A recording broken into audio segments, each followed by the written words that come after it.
Pernah nggak sih kamu awalnya mau buka TikTok 5 menit aja, tapi tiba-tiba udah 2 jam scroll tanpa sadar? Hati-hati, kamu mungkin dikendalikan oleh algoritma, bukan lagi logika.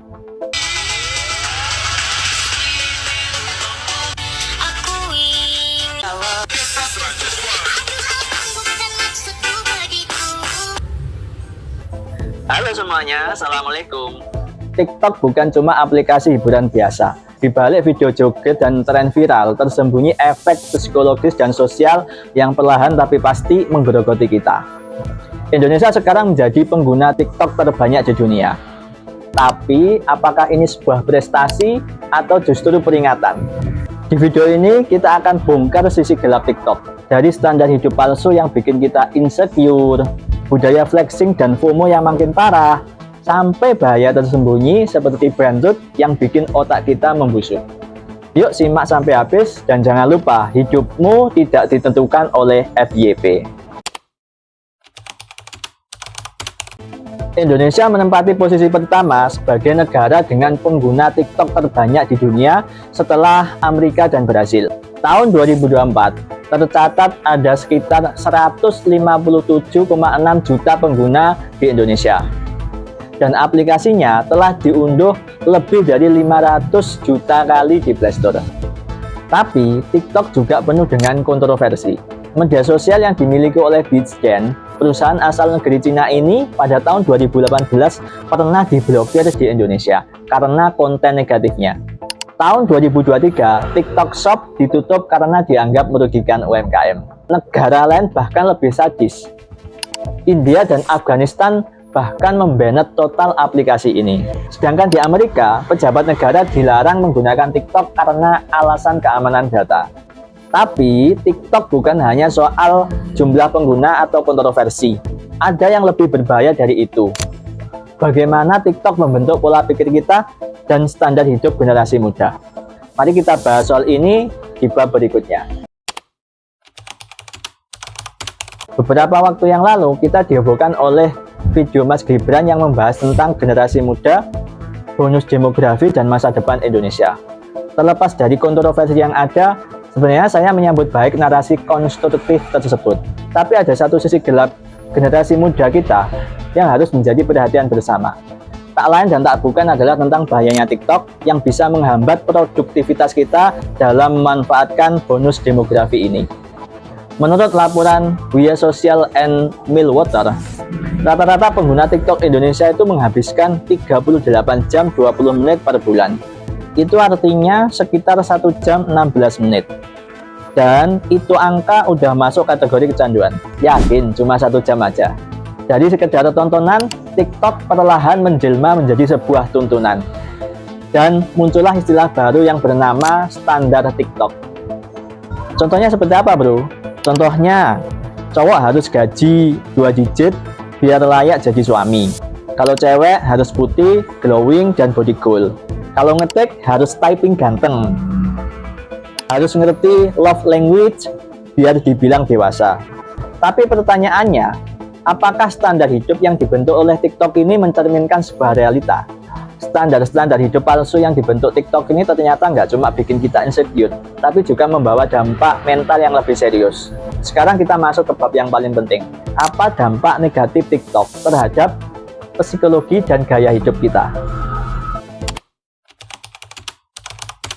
Banyak dari pengguna TikTok, terutama Gen Z, itu mengalami depresi, anxiety atau rasa cemas, insecure, karena mereka merasa gagal dalam memenuhi standar-standar palsu yang viral di TikTok itu. Ditambah lagi budaya flexing alias pamer, narcissistic personality disorder atau NPD, FOMO, fear of missing out karena takut ketinggalan tren, dan juga ada fenomena ngemis online. Dan yang paling mengerikan tentu saja adalah brain rot. Brain rot adalah istilah untuk penurunan fungsi kognitif karena terlalu sering mengkonsumsi konten sampah. Akibatnya kita jadi susah fokus, mudah lupa, gampang marah, dan juga mental lelah. Pernah nggak kamu ngerasa hidup hampa setelah scroll TikTok berjam-jam? Setelah itu rasanya males banget buat ngapa-ngapain. Tapi pengennya kaya raya seperti Raffi Ahmad dan Timothy Ronald. Come on guys, tidur kamu itu kelamaan. Nah, kalau kamu berpikir semua ini bisa dicegah dengan moderasi konten, sayangnya nggak semudah itu guys. Bahkan sistem moderasi TikTok dan beberapa media sosial lain itu seringkali kecolongan. Mari kita kupas bagaimana algoritma berperan dalam perburuk situasi. Moderasi konten TikTok dan beberapa media sosial lain itu masih tergolong lemah.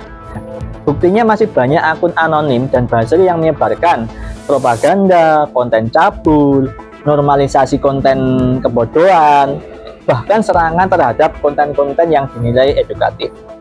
Sehingga konten-konten TikTok pada dasarnya itu tidak cocok untuk anak-anak.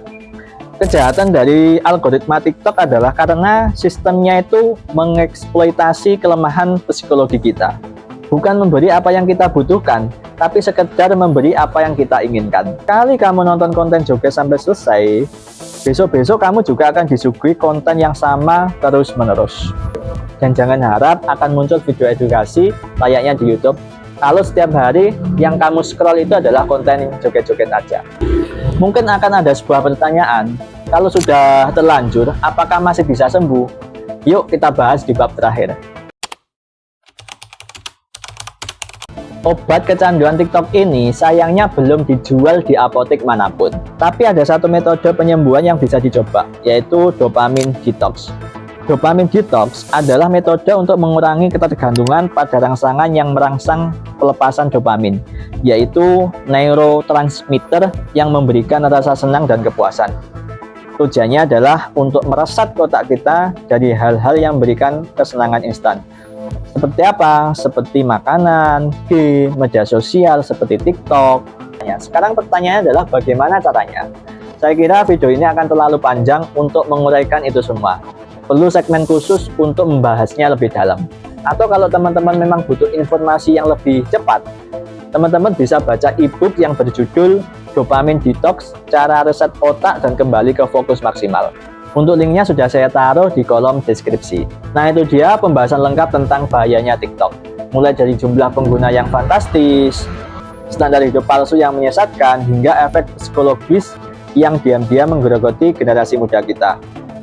Sekali lagi TikTok bukan cuma soal boleh atau enggak, tapi soal siapa yang mengendalikan siapa. Kita yang mengendalikan algoritma atau justru algoritma yang mengendalikan kita. Kalau kamu suka dengan video ini, jangan lupa like, subscribe, dan share ke orang-orang terdekatmu. Siapa tahu video ini bisa menyadarkan mereka juga. Tulis pendapatmu di kolom komentar, TikTok itu lebih banyak manfaatnya atau mudaratnya. Sampai jumpa di video selanjutnya, dan seperti biasa, salam literasi.